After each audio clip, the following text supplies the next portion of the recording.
heavy. I be in the zone, gazing at the walls, depressed, kicking the phone. They take it personal, but only a mind if you can understand what a nigga feeling. 41st till I die, motherfuckers. I'm still braving you for blood, so we full bread. You ain't my dog, trying to infiltrate the clique issue. I get with you into that on a later note. We overdose every day to death, we so close. I'm trying to tell these cats, but I let them do their thing. Ready for the bad news till the phone ring. Son is dead now anyway, over my head, seeking revenge, son. Been son, on your behalf, trying to laugh out the drill gun. Conceal guns, play the hum, for real sons. For you motherfucking home.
Hello everyone, welcome to another live stream.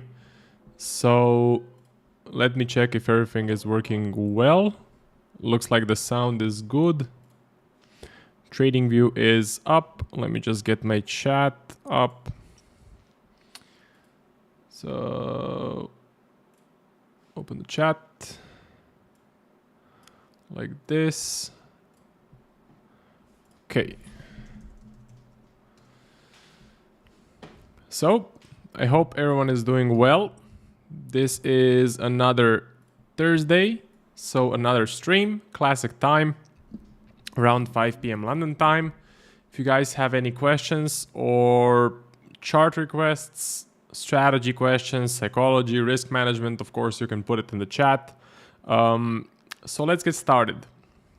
What has been happening in the last week? Well, I did make a monthly email for Zentum traders, and in that email I mentioned we had a couple of things. So we still have Trump, we still have tariffs, we still have, or we have a new war right now. So we have a war between Israel and Iran. So that adds more uncertainty in the markets, okay? And also we now had the Fed meeting as well. So yesterday, if you go to the euro dollar, if you click right here, you can see we had a Fed meeting. That is one of the most important news events that you can have in the markets. Okay, so Fed meeting is one of the most important events, if not the most important events. The interest rate stayed the same, but what was interesting was the economic projections. Okay, economic projections and the press conference. Both the projections and the press conference actually turned out hawkish. Okay, they turned out hawkish, meaning that the Fed may not cut interest rates as expected. So if we open up, let me see if this is working correctly. If you open up the Fed Watch tool, which is pretty important, so Fed Watch tool, you can see that currently we have priced in. So for July, no cuts are priced in. Okay, so no change is the highest percentage. But then for September, we do have a priced in cut. And then for October, possibly a cut as well. And for December, for sure. So the markets expect the Fed to cut interest rates by December 2025. Okay, so that is kind of what's happening. But in the meeting yesterday, the Fed wasn't really likely, or they weren't that happy to cut interest rates. They were a bit concerned, or Powell was a bit concerned about inflation, potential inflation. He was concerned about the tariffs as well. Okay, so he was concerned about the tariffs. And that isn't so great for the markets. When the Fed is hawkish, that's actually bullish for the US dollar. So if we go to the DXY, you can see that the dollar has been gaining some value here. You know, the dollar has been pushing to the upside. It has been gaining some value. And also the stock market has been struggling a bit. Those are my two favorite measurements. So the dollar index and the S&P 500, right? So the S&P 500 is kind of retracing here, kind of slowing down on the top, right? You can definitely see that. So we had a nice rally to the upside, really strong rally to the upside. And then we're starting to taper off a bit. Now we're starting to even pull back with some negative candles. So not so great right there. Not so great. What do I expect for these two currencies? I think that is a nice way to start off the stream. Again, my two favorite measurements of risk on, risk off. Well, for the DXY, overall I would expect for it to go down. I do think the sellers are still in control, and I do think there is further downside to be expected. Okay, I do think there is further downside here to be expected. I would expect the market to go lower. This could be a bit of a pause. You know, this could be a bit of a pause before we actually have the drop. So there is a trend line right here that acts sort of as a resistance level for a breakout. So there's this trend line. If it does get broken with a lot of momentum, well, then that will be problematic. Okay, my favorite outcome would be if this drops, and then you have a nice support level. If you go to the monthly chart, let's say here at 94, but again, the big support level is here at 89 on the dollar index. And the dollar index measures the strength of the US dollar relative to other currencies. So yeah, if this thing drops, it could go down quite a lot. You know, it could go down quite lower, all the way to this level. Of course, another possibility, as I mentioned, is for the DXY to just go up and continue ranging around in this overall flat range. That is always a possibility. So that may happen, and I would prefer this to go lower. So S&P 500. The story with the S&P is we had Trump tariffs. The markets got really scared. There was a lot of uncertainty in the markets, so we had a massive sell-off. Okay, we had a massive sell-off, and then we had quite a nice correction to the upside. Very quick correction. The pullbacks were not that deep, so I did not manage to get a buy setup. Unfortunately, I was looking for some possibly bigger pullbacks, but they never occurred. Instead, we just went up almost all the way to the all-time highs. Now we have slowed down, as I mentioned, so we have started to break the highs and retrace, right? Started to break the highs and retrace.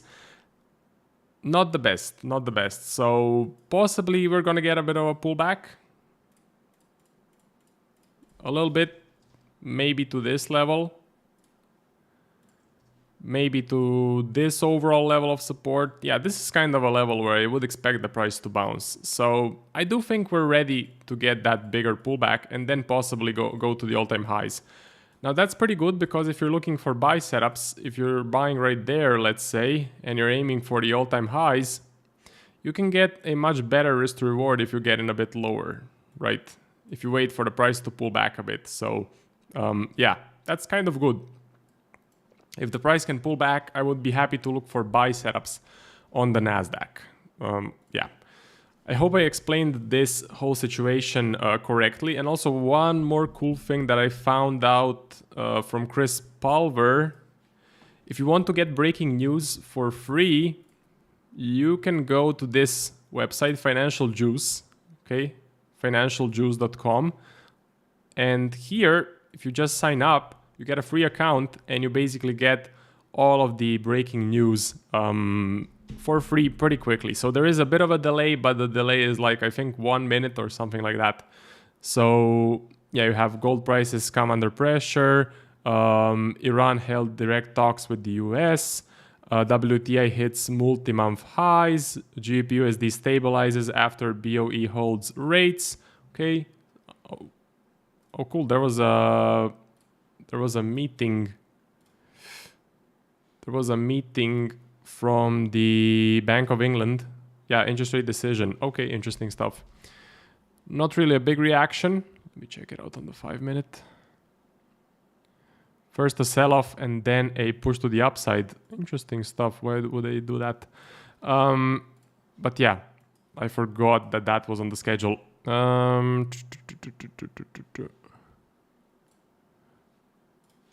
see if I got this right. So basically, if you want breaking news, just sign up for this service and you'll get it for free. You know, usually you need to pay thousands of dollars for the Reuters feed, for the Bloomberg feed. It costs like 20-30 grand per year. This is absolutely free. If you're not a scalper, if you don't need exactly breaking news at the exact second, then yeah, this is a great alternative. So wanted to share this with you, and shout out to Chris Pulver for showing me this basically in his stream. So back to TradingView. I did take a couple of losses, unfortunately. So let's cover some trades I have taken. NJ, I'm still in. This was a nice trade all the way from the start. Okay. Got in right there. Took half of the position off when we touched these highs, and the rest of the position I'm using a trailing stop loss. Currently my stop loss is around this level. So this has been a nice trade. Already had some profits, planning on banking even more profits. If price does decide to go up and not take me out, so if the price does decide to go up, I'll be looking to probably close the full position at this point. I don't think I'll continue trailing it. I'll probably close the full position right there. Okay, so that is my game plan for the New Zealand yen. The New Zealand, if we take a look at the fundamentals, economic heat map, New Zealand. Okay, it's still doing okay. So 75% of all data that is coming out better than expected. Okay, coming out better than expected. Yesterday we had some GDP data, I believe, which came out bullish for the NZD. So that's good. I'm still fundamentally bullish on NJ as well. Let's see the yen. Yen. Also a bullish impact. 57% of data is coming out bullish. Okay, that is interesting. So that is interesting for the yen. Let's see what is the Nikkei doing. Nikkei.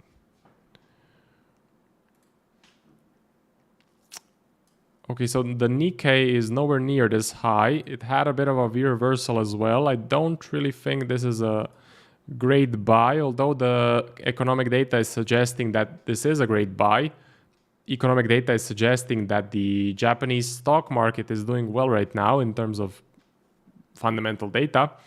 Possibly a breakout of these highs. Yeah, interesting. We also had a meltdown in July 24, and we had one because of the tariffs. So yeah, I'm not really looking at that. Anyway, so the NJ trade is running. Just gonna leave it on and we will see what will happen with that. The next one that I have, the next one is going to be looking for entries here, but pound dollar. So I took a buy setup here and got taken out for a loss, unfortunately. If we go to the 1 hour chart, you can see that I took a flag right here, see a flag, and then I got taken out on the 17th when we had some more drama between Israel and Iran. We had some bad GBP data, so some bad pound data coming out. That whole thing kind of ruined the trade. It is what it is, it's part of the game. Right now I'm being patient and I will consider buy setups if we get some more fundamental data, some better fundamental data. If you go to the UK economic heat map, you can see it used to be like 85% of the numbers were coming out bullish. Now it's 66. So it's kind of dropping. You had the GDP, you had the CPI, and they're not coming out as bullish as I would have liked. So currently not looking at the pound. And let's hide this since I covered it now. Or let me leave it in. I'm gonna make some more videos about it. So anyway, the pound dollar unfortunately got taken out for a loss. The DAX, I did take a trade on the 16th. Okay, took a trade on Monday basically. It was kind of a break and retest trade. It was a pretty shitty entry, pretty shitty technical entry, but that's okay. With this strategy, it's all about the fundamental analysis and the daily chart.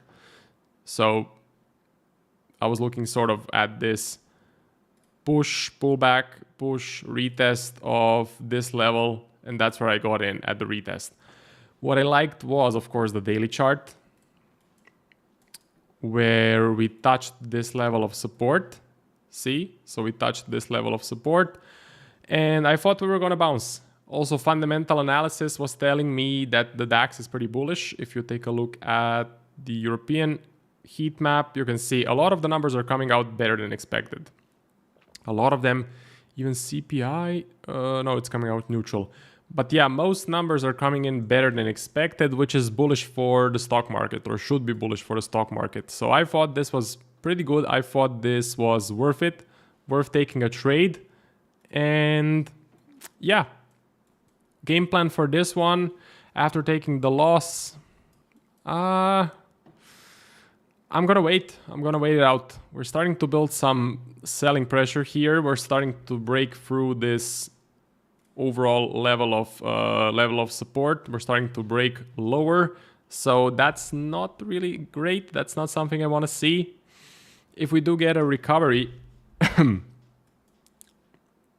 if we do get a bit of a recovery and some higher lows, I could be looking to get in once again if the fundamental data is in line with the uptrend. Okay, so if the fundamental data is in line with the uptrend, I would be looking to get in once again on a potential buy setup here on the DAX.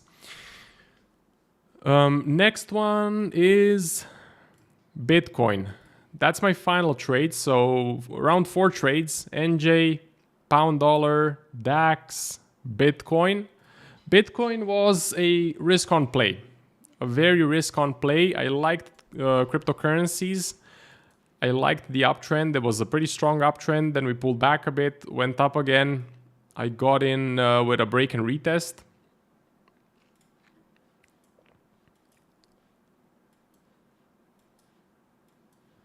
See, so we broke out, retested it, and then I got in here. Unfortunately, got taken out for a loss right there on BTC. Oh no. What's the game plan right now? Well, if we take a look at the fundamentals, let's look at the top setups. Let's look at Bitcoin. Kind of neutral, as you can see. So we're getting some fundamental data. That's not so great for Bitcoin. Retail positioning is long, so that's a negative reading.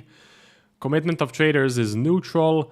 Mixed data overall. Mixed data, mixed bias. So I'm being patient right now. on Bitcoin. I would like to see it break out to break out to the all-time highs, you know, so break this level with force. Then I would start looking for buy setups once again. So if we do break out of those highs with some nice momentum, if the fundamentals turn back to bullish, I'll be pretty happy to take another stab at it, to take another try.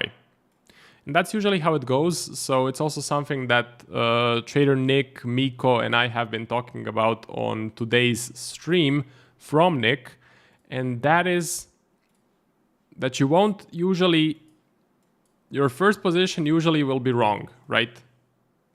Here is an example. So I took a stab at an NJ buy, I think at this level, got taken out, and then I took one again. I took another try, and then this one worked, bounced up, went into some nice percentage, right?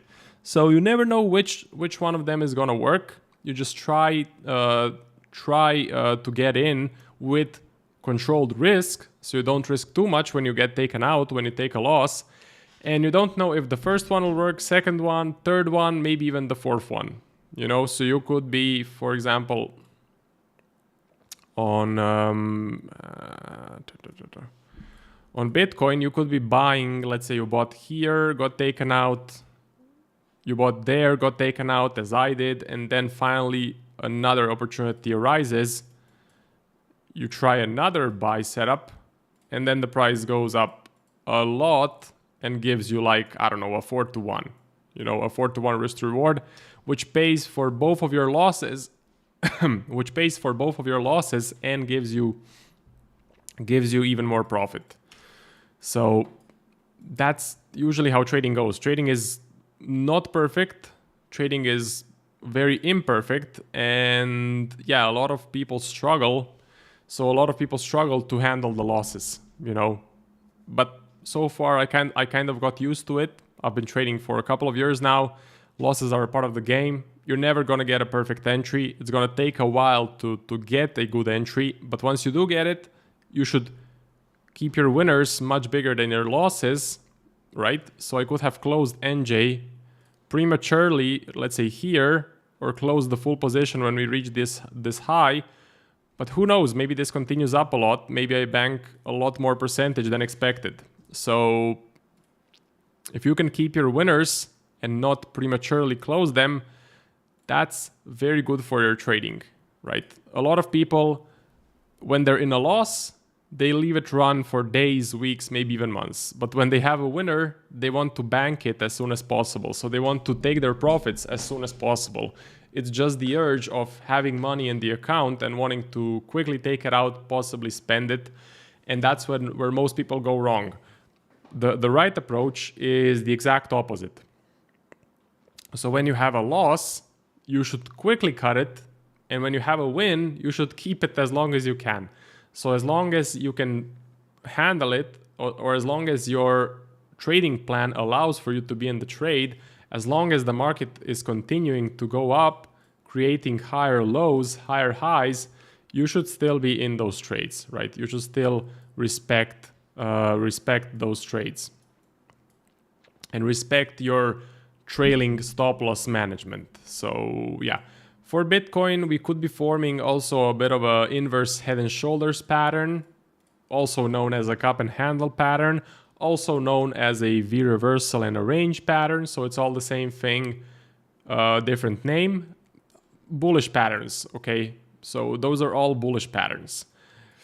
Not sure what will happen. Bitcoin does like to follow the Nasdaq. So if Nasdaq heavily drops, you could see a sell-off in Bitcoin as well, right? Now, for some of the trades that I'm looking to get into, it is gonna be on the Nasdaq and it is gonna be on silver. Okay, Nasdaq and silver look very interesting to me. I don't think I'll get a trade tomorrow, but next week, very probable. Very probable for the next week. Nasdaq, if you take a look at the fundamentals, Nasdaq, bullish, right? And silver, I think it's bullish as well. Very bullish. Whoa, damn. What happened with silver? Why is it very bullish?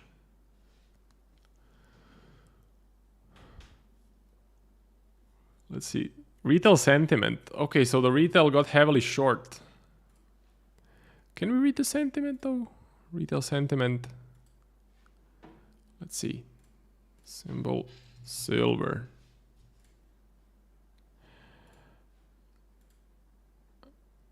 Okay, so not sure how to read this, but on the Edge Finder it says very bullish. It says retail positioning is actually bearish, so we should be bullish.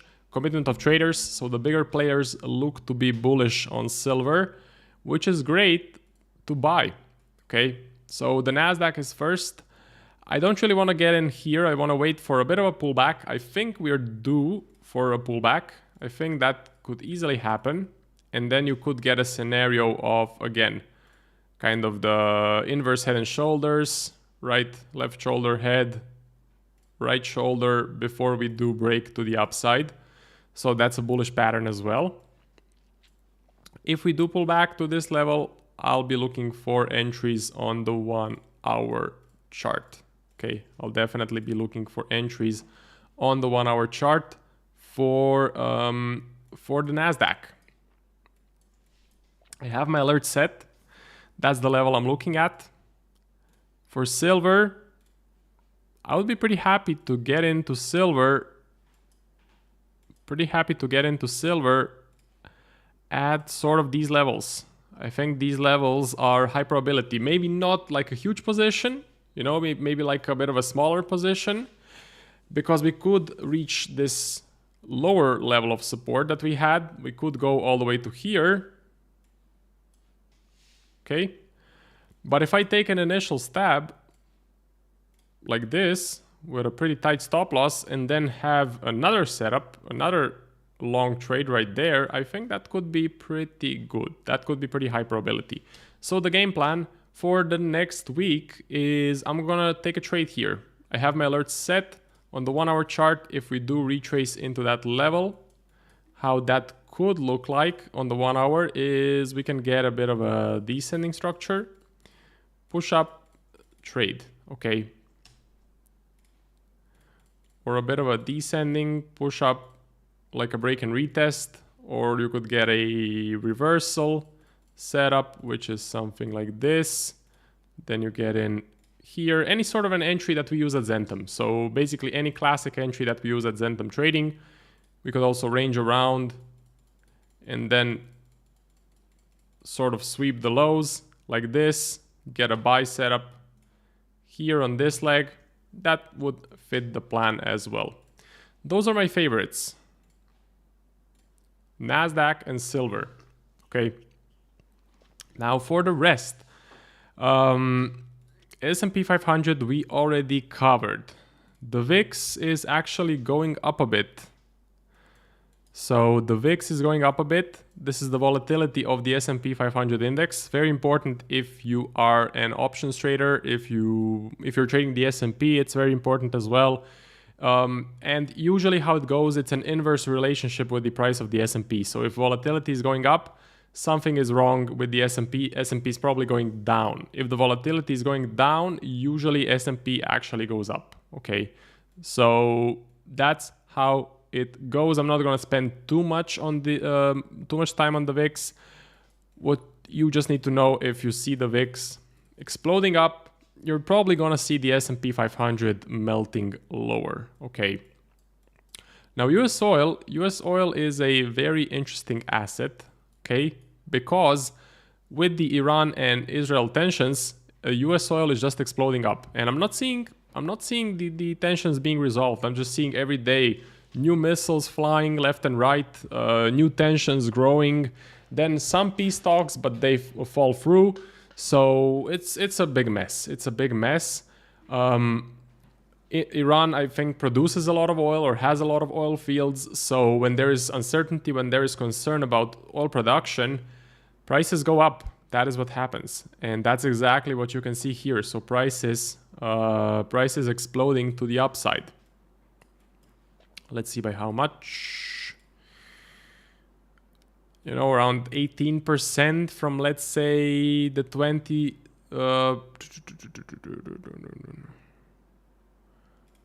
from like the 3rd of June, you know, a big explosion up. So if you're trading oil, let's see it on the 1 hour chart. Yeah, it's just a massive explosion up. Massive, massive, massive explosion up. Me personally, I'm not really trading oil. I'm staying away from oil. Let's see the edge finder. How are the fundamentals looking? US oil. Neutral. Okay, let's see the history.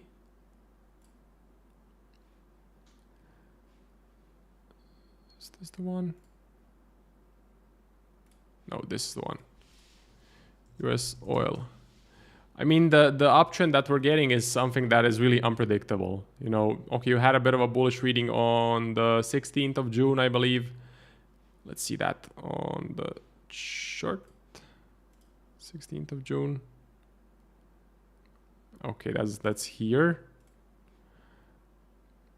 12th of June.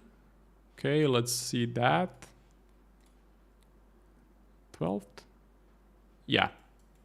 I mean, as I mentioned, this huge push-up was completely unpredictable. You never know when these geopolitical events will arise, when one country will attack another one. I just know in the Middle East, there's always some sort of tensions, always some sort of conflicts. I'm really sad about that. It's an awful thing, but there's always something going on. So I don't think overall, like on the long term, it's going to have a huge impact on the markets, you know, especially not on, let's say, the S&P 500. It shouldn't have a big impact on the S&P or the Nasdaq, since US companies are not really tied to a conflict in the Middle East. The performance of the US companies is not tied to a conflict in the Middle East. So yeah, but if you're a oil trader, you could definitely look to exploit this. I think Trader Nick mentioned he's possibly looking for buy setups at this level or even at this level. That could be interesting. I will be watching this level, and if we do retrace all the way to that, and if the fundamentals are bullish, I will consider taking some buy setups. Okay. Do I think we're going to explode a lot more? I don't think so. I think we would need a huge catalyst. Okay, I think we would need a huge catalyst for US oil to explode up for like 10 or 15% more. I wouldn't like to see oil prices go up, because then everything gets more expensive. Inflation goes up as well. You know, everything that we consume is tied to the price of oil, because anything that we consume needs to get delivered. Also, gas prices will for sure go up by 15% next week. So that's not really good if you're driving a lot, for example. Technical analysis. I mean, you could see sort of a trend line right here, which kind of did act as resistance. Okay. Let's make it a bit prettier. Kind of did act as a resistance level. This chart just goes to show that oil can go up a lot more. You know, we could go up all the way to these highs. Monthly chart. When was this? Oh wait. So yeah, I mean, we could go up, what is it? 72% all the way to 22, when I think the Russia-Ukraine war started this time. Yeah, for sure it did. And then oil prices started dropping. That is about it for oil. I like the activity, or the activity is interesting. I'm just not personally looking for setups. I'm looking for some other things. And yeah, if you guys have any questions or any chart requests, I have my chat open on the side. So make sure you put it in the chat and I will take a look. Gold is also something that is interesting. So gold setups, let's think about gold. Gold is pretty flat right there. Gold is pretty flat, pretty range bound. We're kind of seeing a descending into an ascending structure. Okay, right here, descending channel into an ascending channel. That is a sign of further range bound price action. The loyalty family CAD JPY, yep, sure. We'll take a look right after gold. So flat right now. I have my alert set for a breakout. If we take a look at the fundamentals for gold, I think they're going to be bullish. Very bullish, actually. Okay, very bullish for gold. Yeah, because of these fundamentals, I'm right now interested to take buy setups. So let's put gold on the watch list. Let's move it up here. First though, I need a technical breakout. I definitely need a technical breakout, something like this, and then I would consider some buy setups. Market environment is, in my opinion, still overall risk on. Still overall a risk on environment. So that's not really good for gold. What would be great for gold is if there's a risk off environment and the dollar drops. You know, because when the dollar is dropping, gold will for sure gain value. So if the dollar drops, back to gold, and that is my game plan. I have my alert and I'm waiting for a breakout. I need to see some more momentum, some better price action right here. So CAD yen. Let's check it out. Okay, the daily chart looks a bit flat. Fundamentals. CAD yen. Very bullish. Okay, interesting stuff. So we have very bullish fundamentals. The chart though is not looking so great. Let me see a bit more about the fundamentals. So if we take a look at economic heat maps in Canada, okay, very bullish for the CAD, very bullish numbers. For the yen, I think it's kind of neutral, actually slightly bullish as well. If we take a look at the surprise meter, so which one is weak? Aussie. So CAD Aussie could be a play. You know, CAD Aussie. Look at the Aussie being very weak. CAD dollar, maybe. Let me see CAD Aussie. Or Aussie CAD, sorry. Aussie CAD. To sell. Aussie CAD to sell. This is flat. This looks very flat on the daily chart. I'm not really seeing a clear uptrend or downtrend. 1 hour though. Nah. Not really moving anywhere right now. Back to CAD yen. I mean, CAD yen, I'm bullish. CAD yen, I'm bullish. I'm seeing a bit of an uptrend start right there. Overall, still a bit flat. You could see this area being some resistance. Let's see on the 1 hour chart. Let's take a look at that. It's okay.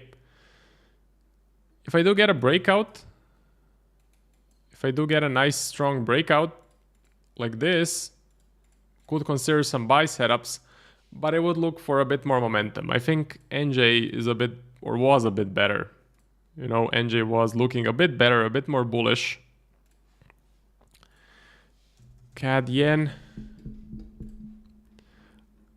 It has touched these lows, so major resistance right there, major resistance level, or sorry, major support level bounced. As you can see, most of these JPY pairs are stuck in this range. You know, most of them look pretty similar. EJ, stuck in this range. AJ, stuck in the range. NJ, same thing, stuck in this kind of range. Okay. So, what did cryptos? Cryptos, Bitcoin I covered. So Bitcoin I covered. Not really looking for an entry right now. I got taken out for a loss. I will look to re-enter. I just need more fundamental data. So I need more bullish fundamental data. If you take a look at the top setups, Bitcoin, it's neutral currently. I would need it to be bullish. Okay. And then I would consider buy setups. I'm willing to take another stab. So took a loss, but it's not the end of the world. As I mentioned at the beginning of the stream, that is how it goes. You take one loss, two losses, third one could work out, fourth one could work out. Let's say you take 3 losses and then a winner, and that winner goes to a 4-1 or a 5-1.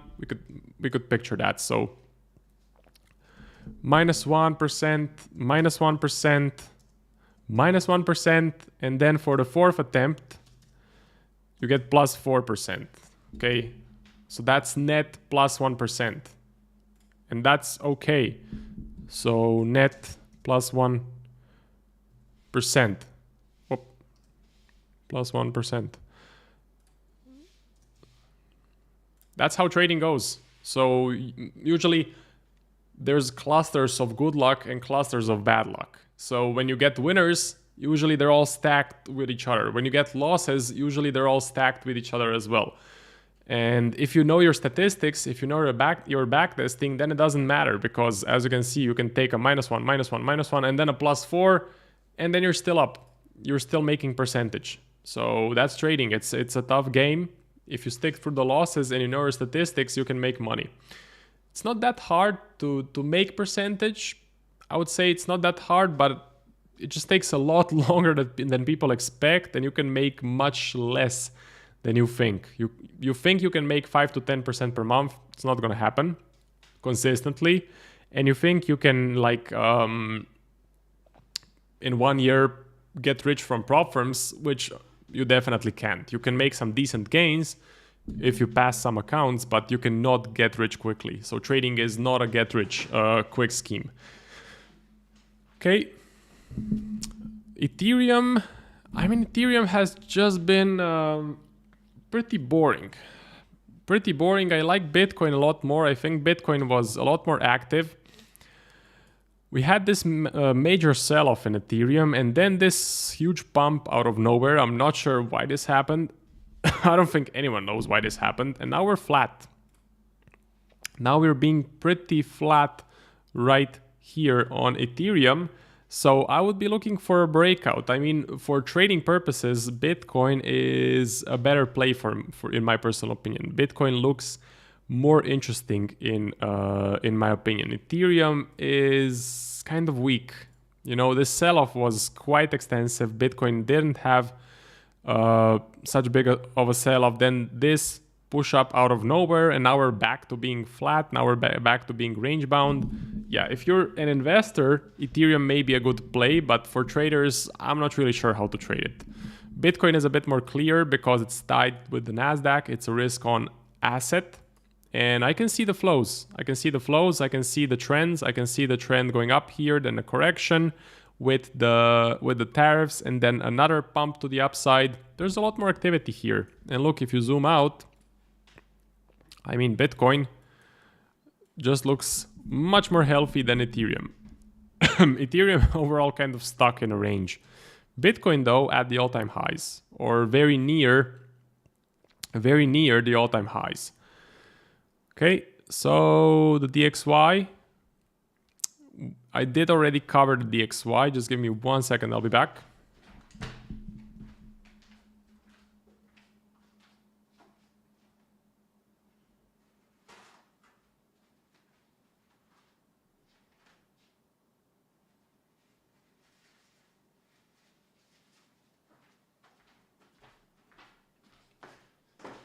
Okay, I'm back. Let's see if everything is working in order. Should be. Yeah, DXY, I'm bearish. I'm bearish on the dollar. If you take a look at the fundamentals, currently they're kind of neutral. Okay, if you take a look at the US economic heat map, actually bearish. Actually, the dollar is getting some bad numbers. So bearish, Fed is bullish. Or the Fed is hawkish, which in turn means that the dollar is catching a bid, right? So yesterday we had the Fed, they were hawkish, they weren't really happy about inflation, they weren't really happy about tariffs. They said their usual speech of blah, blah, blah, we're gonna wait for more data. We have 2 rate cuts scheduled for 25. Will they happen? Most likely they will happen, but they're not gonna be bigger or more aggressive than we thought. So that means the dollar could be catching a bit of a bid. JXY, which is the same thing as the DXY but for the Japanese yen, so measures the relative strength of the yen compared to other currency pairs. If we take a look at fundamentals, JP, you can see kind of a bullish impact right now. You know, you're getting some data, it's coming out bullish. Nothing that is super recent,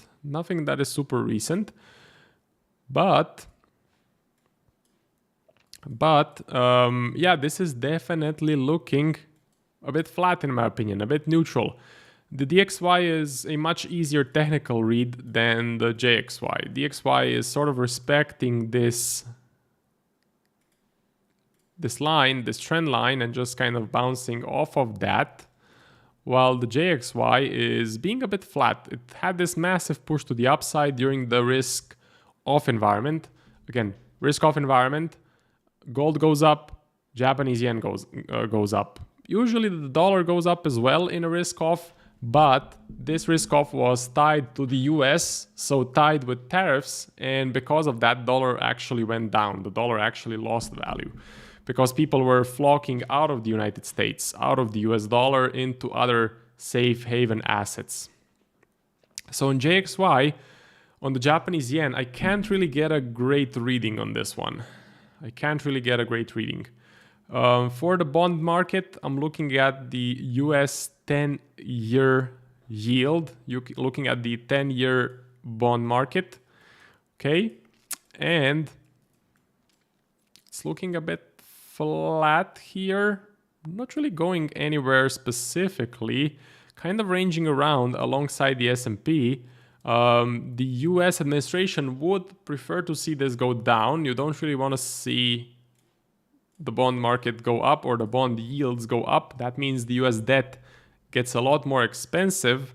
Okay, you would like to see this go lower. That makes the US debt cheaper to repay for the United States.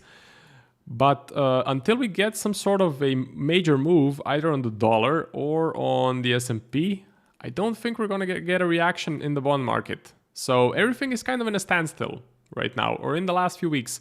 The big thermometer of that would be the S&P. I mean, from 20th of May, we haven't really moved anywhere. So in the last 30 days, we haven't really moved anywhere specifically. We're just kind of ranging around here.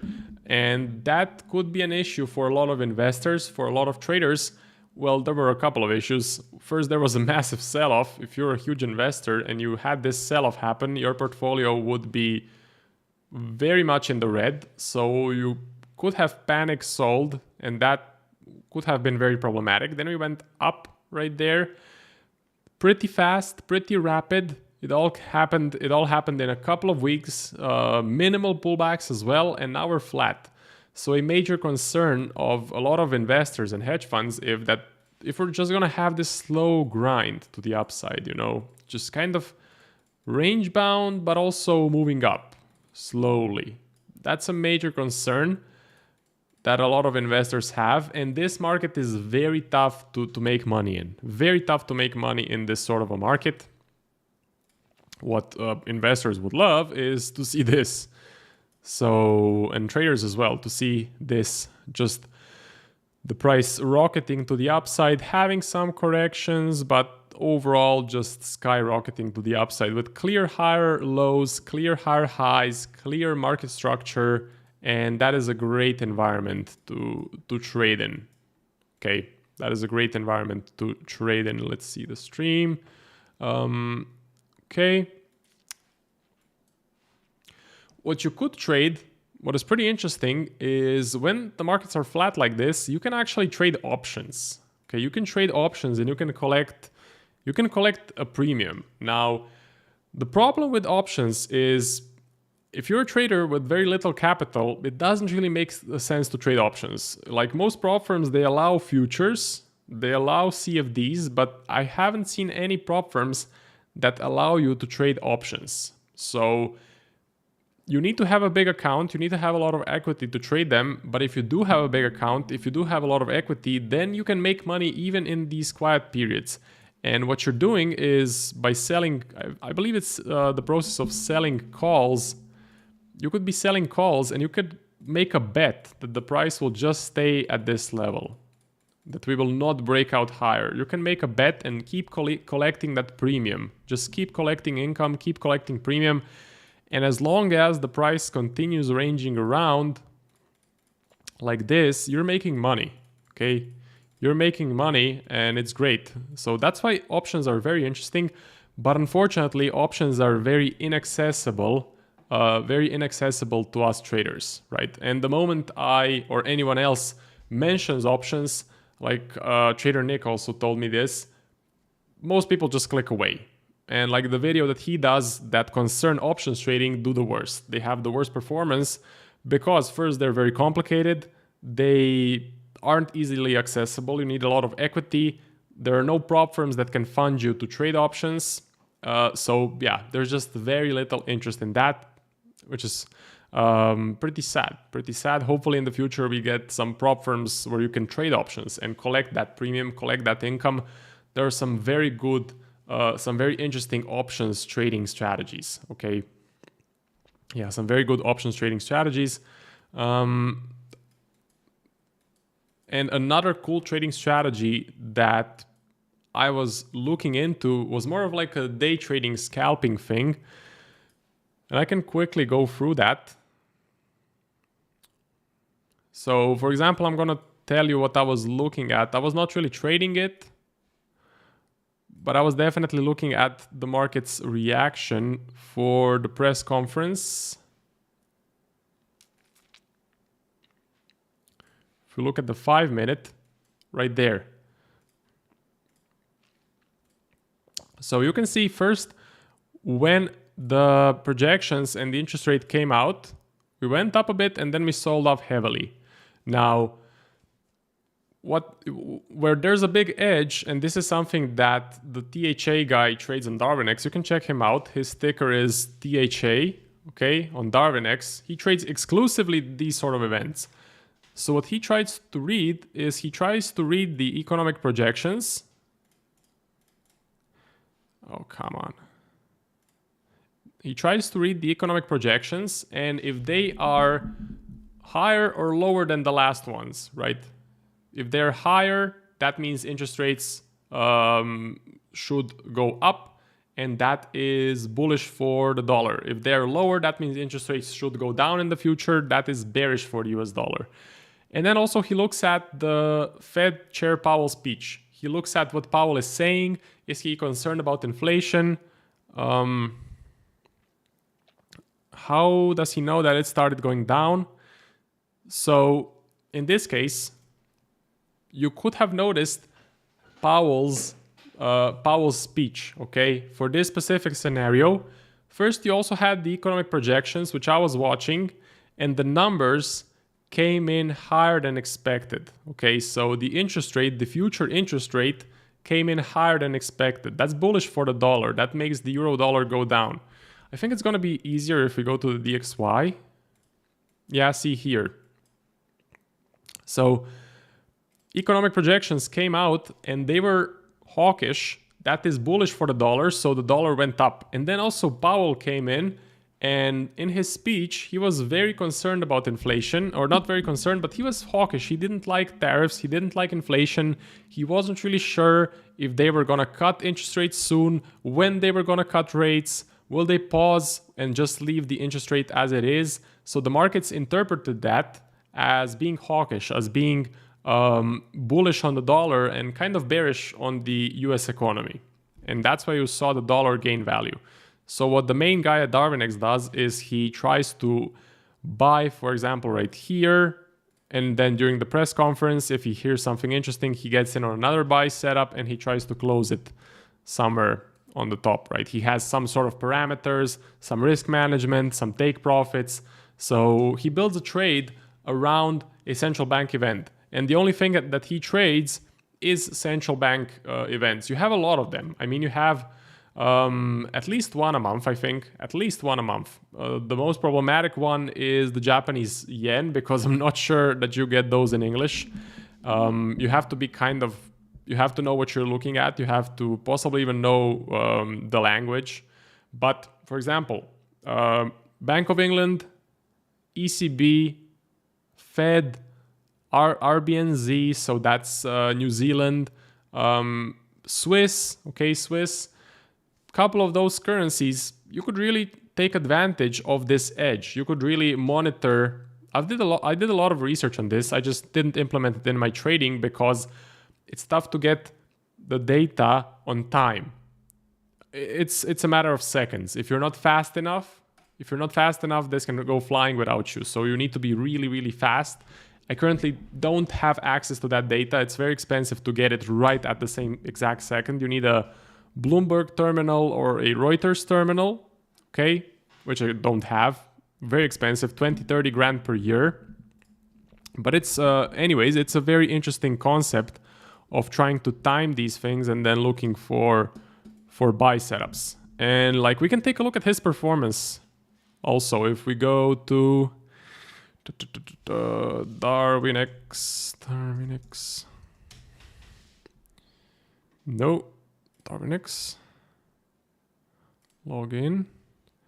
Okay, let me log in quickly. How can I disable this? Like this. Let's log in.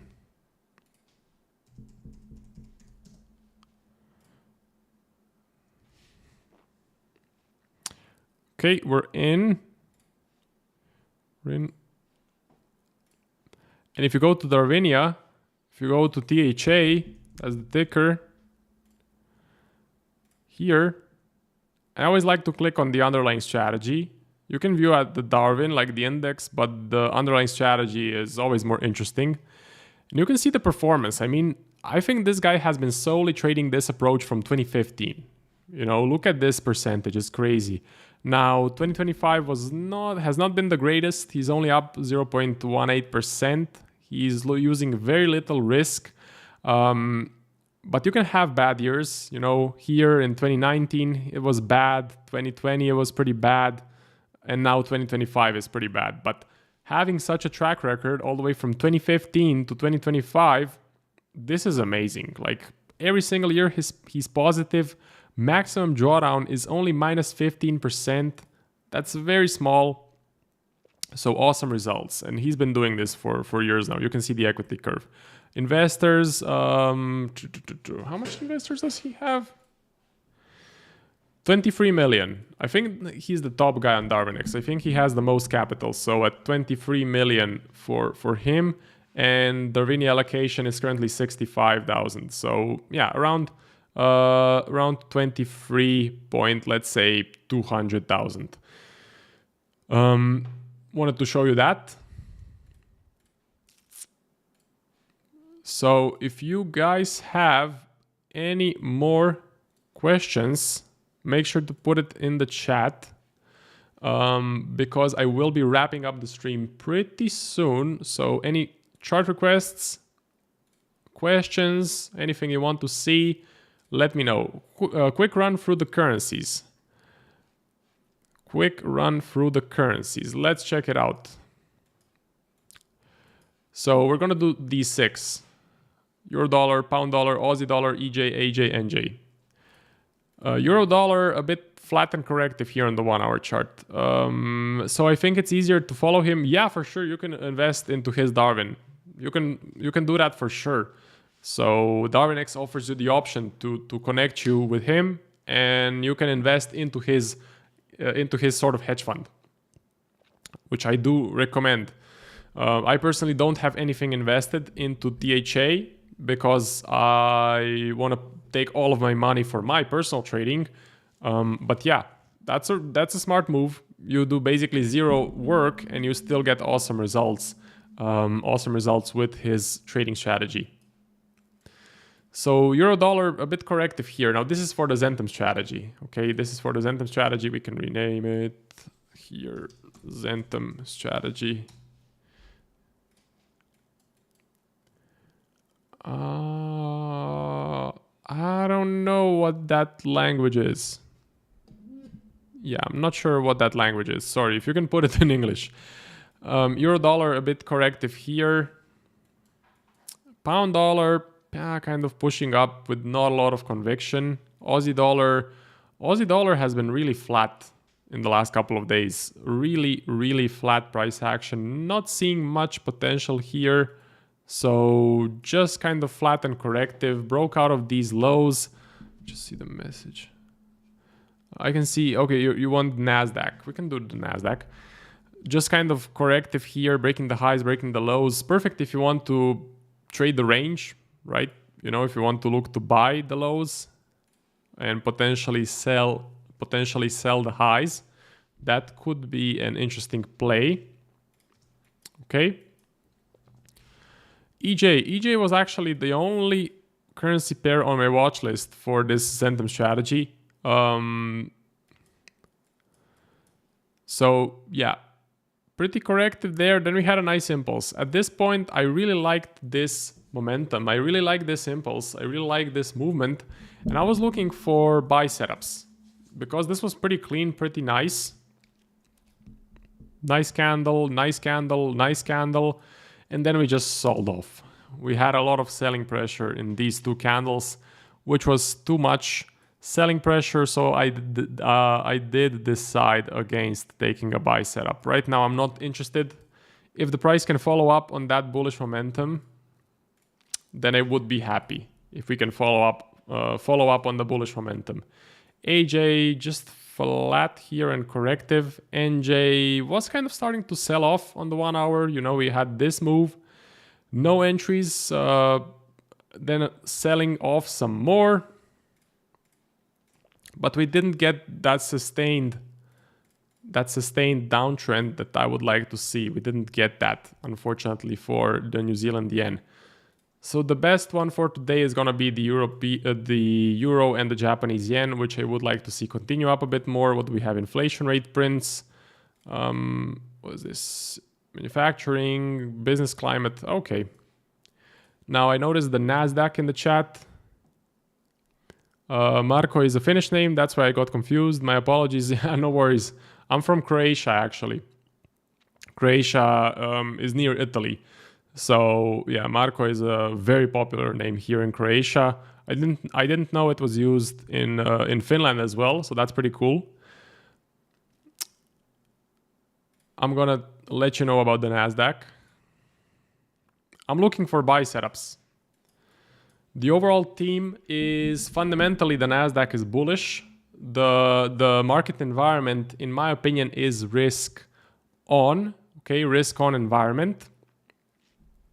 And basically, we're starting to slow down a little bit here, but I'm still bullish. I would like to see a pullback at this level, right? I would like to see the price pull back at this level, and then I would consider some buy setups. I think we could pull back a bit. I think we're due for a pullback. And then I look for a simple entry on the 1 hour chart. So that's kind of the conclusion, being bullish on the Nasdaq and looking for buy setups. Okay, I like it. I have my alert set even. See, alert set. It's on the watch list for the fundamental strategy. Looking good, looking nice. And just to repeat why I don't want to get in, let's say here, or why I didn't want to get in here, because your risk to reward is screwed, right? If you're aiming for the high, it's pretty bad. But if you get in at this level, you put your stop loss, let's say below this low, you aim for the high, or maybe more if you want to trail it, but you still have a lot of room for the price to reach the highs. It's a pretty good risk to reward. Anything above a 2 to 1, in my opinion, is a pretty healthy risk to reward level. Okay, so yeah, that's about it. Thank you guys very much for watching. See you next week on Thursday. Okay, see you next week on Thursday. If you guys want to get my daily forecasts every day for free, you can join zentumtrading.com. I'm going to put a link in the chat, zentumtrading.com. So if you join for free, you can get my forecasts where I break down anything that I'm personally watching, anything that I'm trading, anything that I'm looking at, fundamentals, technicals. Yeah, you get like the whole package. And if you want to learn how to trade, you can become a paid member as well. For any updates on the streams, for any updates of when the streams happen, make sure to follow me on Instagram. Okay, it is at Marcos Trading Journey. Marcos Trading Journey. But I usually live stream every Thursday, 5 p.m. London time. That's my usual gig. So Thursday, 5 p.m. London time, that's where you can find me here on YouTube. Thank you guys for watching and see you next